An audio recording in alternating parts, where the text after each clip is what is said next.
All right, we're going to get started here shortly, waiting for some people to file in and for some other people to arrive. If you're watching this, we just launched our redistricting project. It's the first in a major series that we're working on. Actually, let me fix my mic here. There we go. All right, so it's a very major project we just worked on. We just finished it up. I'll go ahead and post the link in the comments here, just so everyone can see and follow along with what we're doing here. We just launched this today. We spent the last 3 months or so working on this thing. A really impressive project, I think, and a lot of it took help from some of our contributors, namely from April. A lot of oranges on Twitter. She did the coding for this for interactive tool, and then Ethan Chen, eCaliber7 on Twitter, calculated the 2022 election results, or sorry, the 2020 election results for our congressional districts. Obviously, these are using 2018 population estimates for right now. As estimates come in from these states, we'll be modifying our maps to follow those lines. The census isn't expected to provide this information for at least half a year or longer. So this is basically the best guess of right now as to what we have going on and what the population will look like. It's basically about 4/5 of the way through the process. The census estimates usually do a pretty decent job of guessing the sort of thing. So I'm going to go ahead and open it up here in a second, but let me make sure just everyone on here is following along. So I'm going to go ahead and open up a project. For those of you who are watching, I'll kind of show a demonstration of how to use it, the different tools that we have on offer here. We're really excited about this overall. It's took a lot of effort on our end, and we're really excited that we finally unveiled it for you guys. I got to open this up in a different browser because I'm technically in admin mode on the website, but if we open it up in a private browser, I should be able to access the election results fairly easily for you guys, and we can just kind of go along with with what we're showing here and give you a little tour here. Feel free to ask any questions. I'll be following along. I think we may have a couple other staff members come on as well. Obviously, the process we used here was fairly rigorous for the Republican gerrymanders and Democratic gerrymanders. We generally just did one of them each. Some of them we had competing ones that we voted on as a group. Those ones are pretty easy to do. You know what a Republican gerrymander is. You know what a Democratic gerrymander is. It's not that difficult to figure out. For the compact by shape maps, those are also generally drawn by one person. Again, it's just generally figuring out the size and shape of things. The goal wasn't compact. The goal wasn't the goal here wasn't with those compact by shape maps was not to produce a fair map, but rather one that was just super duper compact in terms of shape, not even necessarily by county. The fair maps are where we spent the most time. We discussed these all aggressively as a committee. We voted on them. For those who don't know, our staff is fairly evenly divided politically. We have 2 Republicans, 2 Democrats, and 2 independents on staff, and both of those independents lean a certain direction. So basically, we had a very even set of how we were voting on these things and the input that was provided. So this is the national map as a whole. Obviously, you can see the different states here. Alaska and Hawaii are also visible if you zoom out a little bit, but those states really don't have any competitive elections in them at the moment. The House race in Alaska was kind of competitive, but they also, aside from Hawaii, which has 2 districts, both of which are Democratic, neither of them are particularly interesting to look at. So we didn't include those into the broad view, but certainly if you look at a state, you can do that. So I'm going to go ahead and start showing you basically the tools here with North Carolina. Obviously, though, before you can see this, we got this big wheel in the center here that kind of shows you the rough partisan divide. And you can actually, this line highlights right around the middle, you can see the median districts. And so if we look right here, the median district, nationwide would be probably Florida 13 would be one of those median districts. Another would be Ohio 9 and Pennsylvania 6. All of these are around 3.5 to 4 points for Biden.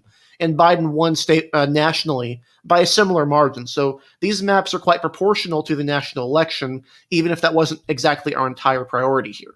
So I'll go ahead and show you North Carolina. So for individual states, you get the entire state here, obviously.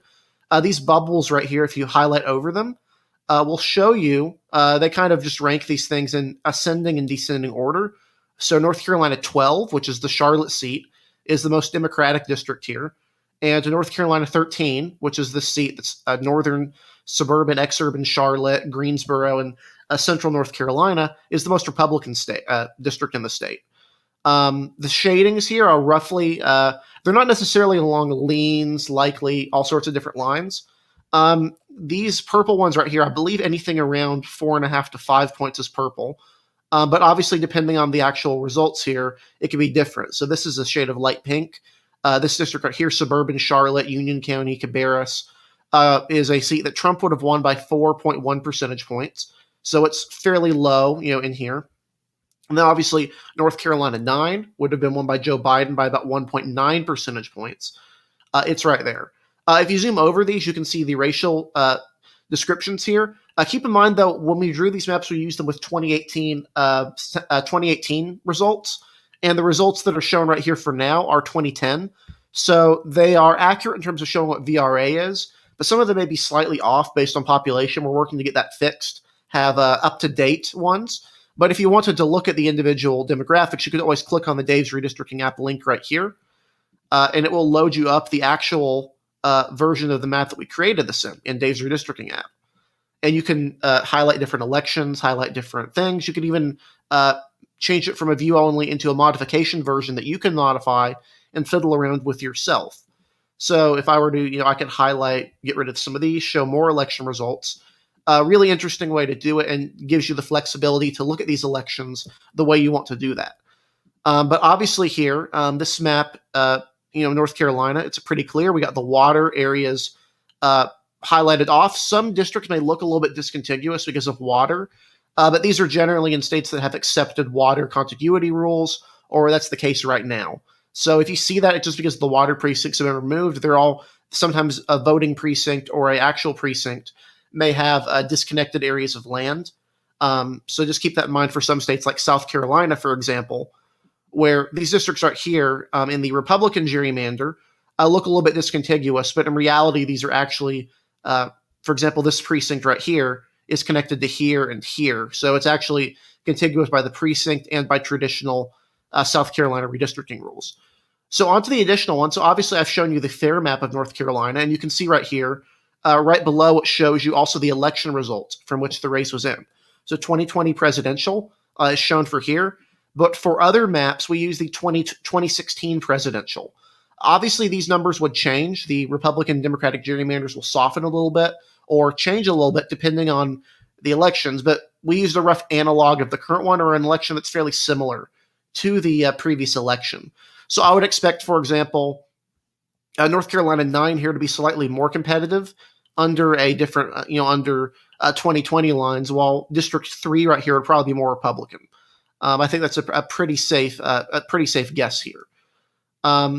Overall, so that's kind of what can be shown. You also show you the Democratic gerrymander. This is one of my favorites. I drew this one. My favorite is 11 here. I actually live in 11, or used to live in 11. And this would be very marginally Democratic under 2016 presidential results because it draws in basically every small town in western North Carolina. As you can see down here, you can see our methodology down at the bottom for the different maps. Democratic and Republican gerrymanders, we aim to have around Democrat plus 10 and Republican plus 10. Plus 10 is about a baseline where you can stop seeing as many fluke election results. It's where you can do a pretty safe gerrymander. Obviously, you could draw North Carolina, Trump won North Carolina by about 2 points. So you could draw a map where President Trump, or former President Trump, I should say, won by 2 points in every district, but that would be a tremendously vulnerable map. So we did not do things like that. Additionally, you can see our, below every fair map, you can actually see our methodology for drawing it. I wrote the North Carolina one, but other methodologies were drawn by different individuals, Adam Trencher, Joe Szymanski, Harrison Lavelle, Kraz Grenitz. All of them drew different ones. So, for example, New York here has an extensive one written by Adam Trencher, while other ones like California have different ones that have been written out. Compact by shape as well, you can notice here. These were drawn with shape in mind, so they don't necessarily fit along a fair, unfair, or Republican or Democratic skew. So let's go back out to the national map. A couple interesting tidbits here with these maps is, so obviously the fair map, we're not drawing necessarily with party proportionality in mind, but just drawing with baseline map making rules creates a map where Democrats probably would have been favored to win a majority of seats, because a majority of seats would have went to Biden and the median seats would have went to him by about the same margin he won nationally. A Republican gerrymander, obviously these are drawn with different election results in different states, so keep that in mind. Some of them were, for example, like Florida, were 2018 gubernatorial. Others, like California, still use the 2016 results. And then others, like Utah, used the 2018 Senate race, if I recall right, just as a general baseline. But obviously, you can see here the Republican gerrymander. The median seats here would have been a seat that President Trump probably wins by around 11 or points in these districts. While in the median Democratic gerrymander, the median seat would have been again around Democrat plus 11. So these are pretty safe gerrymanders that would hold up exceptionally well in most environments. The compact by shape lines obviously are a little bit odd. These are actually a little bit more Republican leaning overall, but there's not nearly as many competitive seats as in an actual fair map or in an actual, an actual map along those lines. Additionally, some additional things you could do. Let's pull up Tennessee, for example. So obviously, you can kind of zoom in here and see where the map came from, what the election results are in each district. These are, again, 2016 presidential results. And if you go to the Dave's Redistricting app portion, you can see additional elections. Obviously, only ones that Dave's Redistricting has available.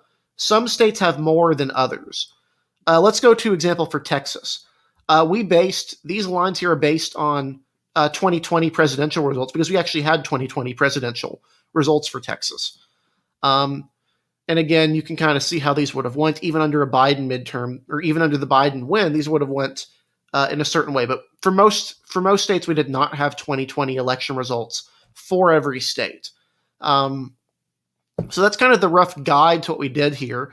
If you have any questions about the methodology we used for some of these states, about the map making process, what we thought of when we were drawing these maps, and kind of what our favorite maps that we included in this process were, definitely go ahead and provide them if you have them.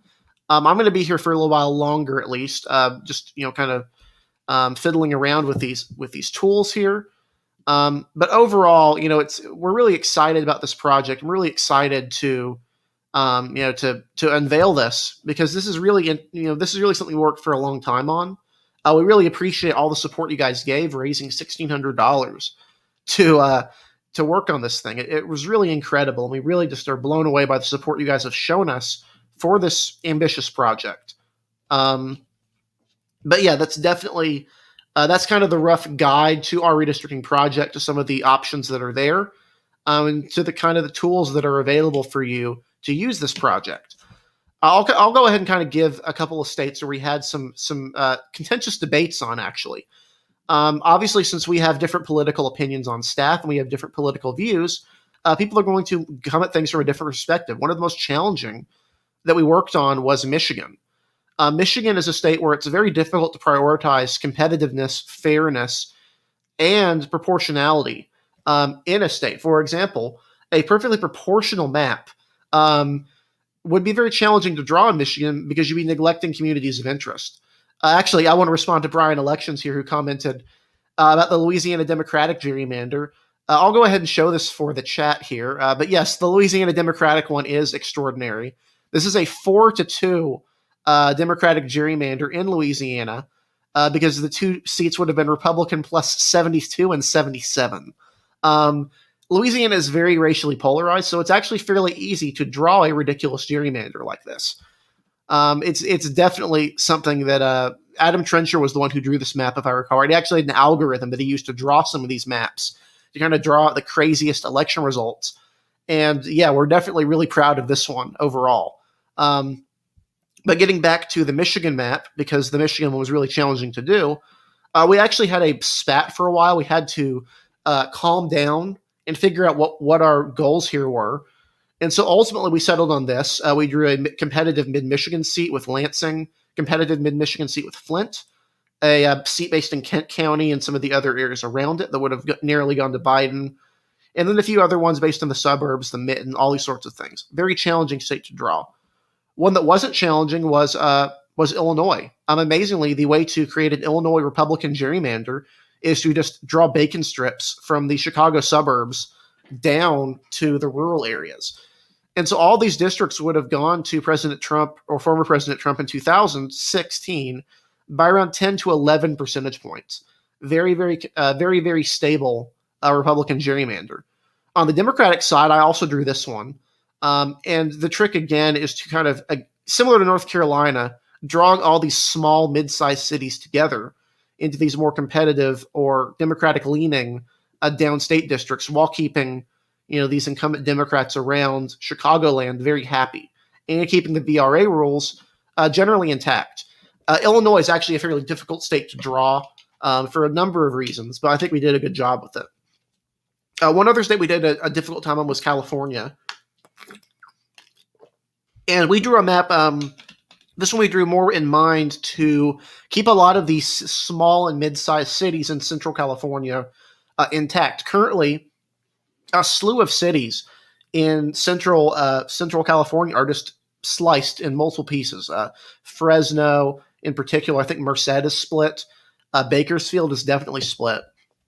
And so our map did away with that, but it also is not as great for Republicans in the suburbs. Seats like these, 48, 45 would have gone to Biden. Even Ken Calvert and the San Diego seat would have been fairly challenging for Republicans to hold on to. Also, we drew two upstate seats that are generally Republican. One is pretty rural. It draws in Democratic rurals and Republican rurals. It creates a really, really unusual seat that would have a very interesting representatives, to be sure. Probably a very conservative Republican or a very liberal Democrat. Very similar to Oregon in that regard. Speaking of Oregon, another map that I really liked, I drew this one, was Oregon. The challenge with Oregon, as we explained in our methodology here, Kraz Granite's explained in the methodology, is that there's only 6 districts, and a purely compact map in Oregon actually favors Republicans by a substantial margin. It also splits up a ton of metropolitan areas that don't really belong together. And so our map basically divorced some of these internal Republican areas and kept these Democratic ones. So Oregon 4 goes from, for example, Eugene, Oregon to Salem, Oregon. And so ultimately it makes a map that's pretty fair and would provide an additional representative for Republicans. There were definitely other challenging states. Texas was really challenging. Just to give you an idea of the degree of the Rio Grande Valley collapse for Democrats here, these 2 seats right here would have gone to Hillary Clinton by pretty large margins. This Texas 28 actually goes to Trump by about half a percentage point. It has Starr, it has Zapata County. And then 34 right here would have only gone to Joe Biden by around 7.5%, which is, again, not remotely safe for the Democratic Party or for Democrats in the future. That's actually pretty similar to some other ones that we've shown. I'll go ahead and zoom in on Northern Virginia. Virginia is a really interesting state that took us a while to draw, but we really like the way that this was done. In Northern Virginia, you'll notice right here, as Jonathan Reutenberg mentions, we have 3 compact Northern Virginia districts. One is basically around Alexandria and the interior Washington, D.C. burbs. 11 has parts of Fairfax County and Prince William County. And then 10 has all of Loudoun and then the rest of Fairfax County that didn't go in these other 2 districts.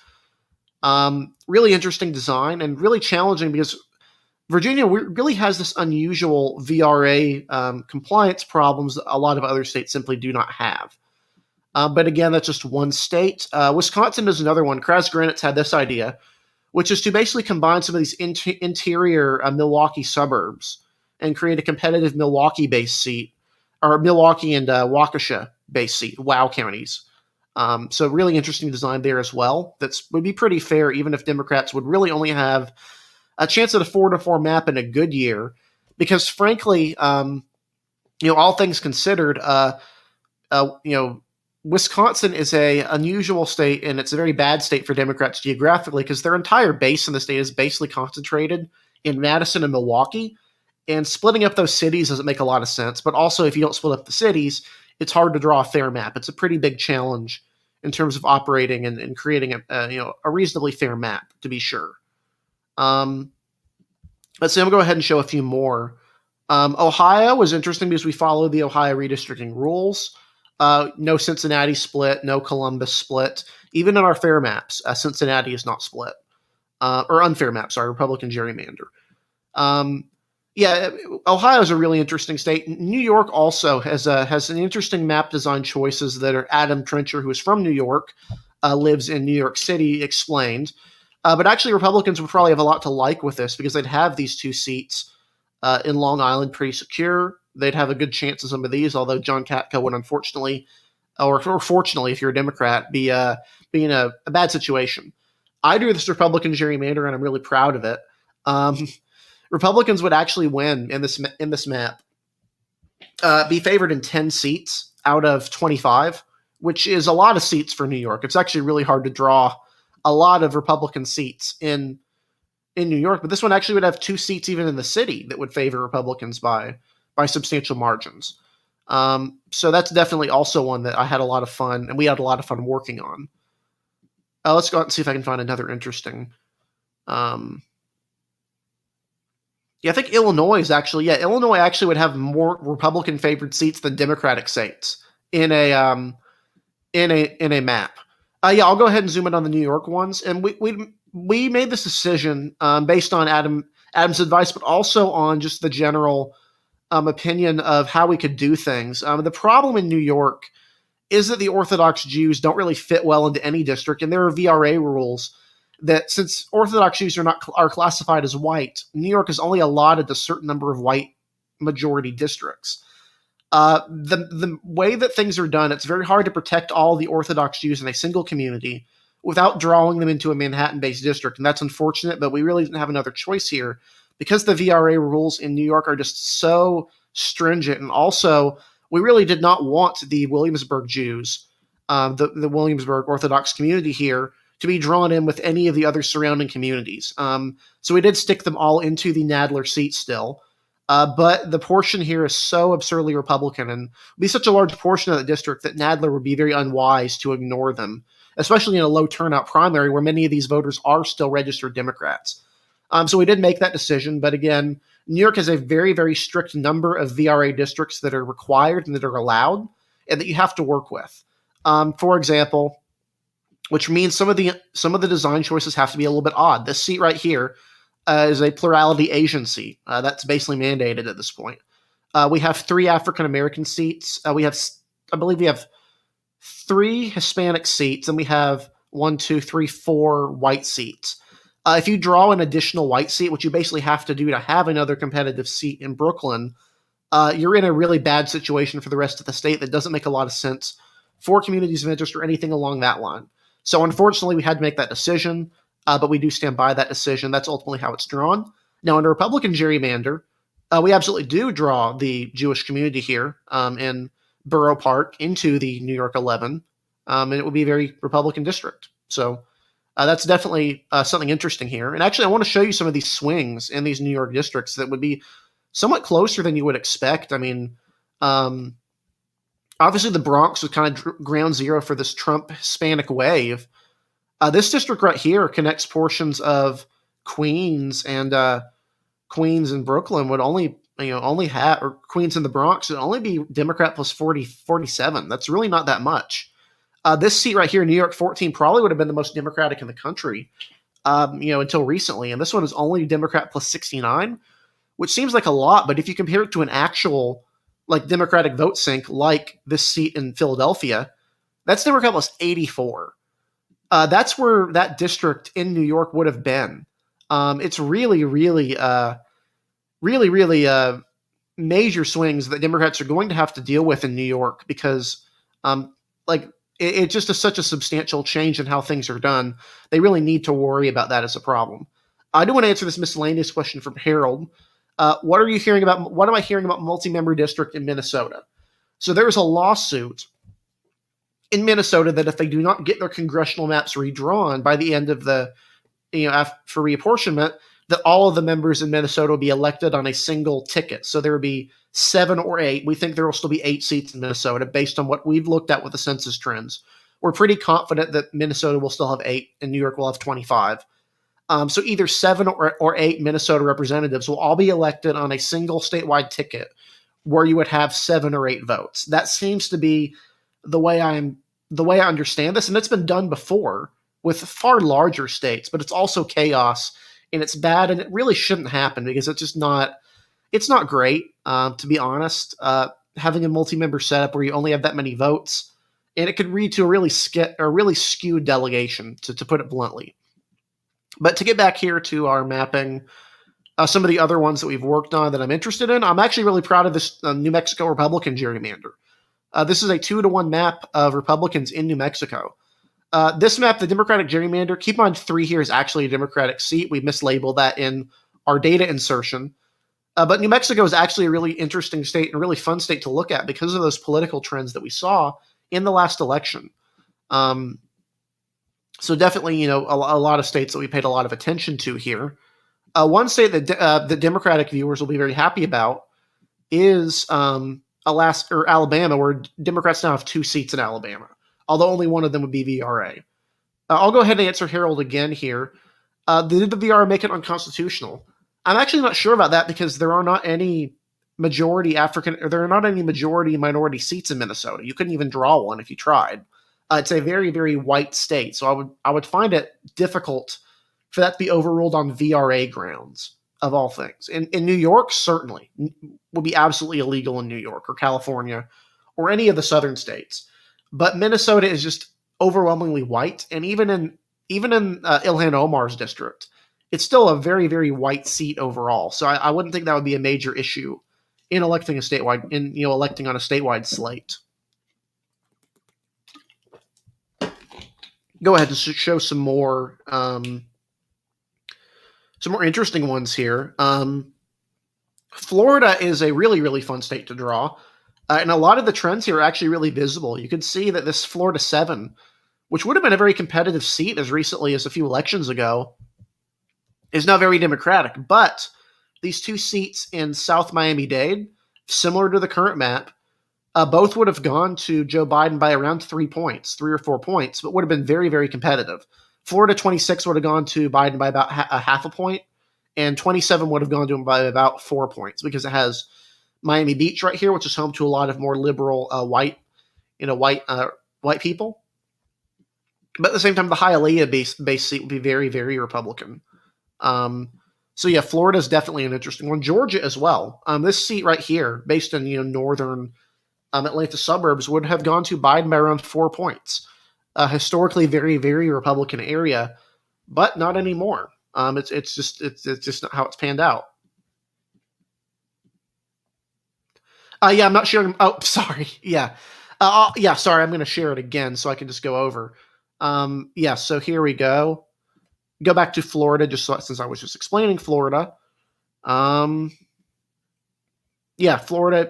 26, half a point Hispanic or half a point Democratic, and then Florida 27, about 4 points for Biden because it has Miami Beach right here, a very liberal area with a lot of white voters who are not in the same category as the Hispanic voters.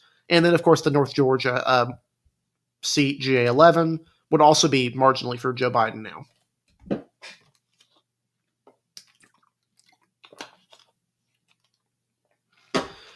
But yeah, I would encourage you to explore and look at the site yourself. There's a lot of really cool maps. And again, you can look at all these districts in Dave's Redistricting app with the links we've provided below each map. You can modify them, share your own versions. It will save them as its own version. It won't modify ours.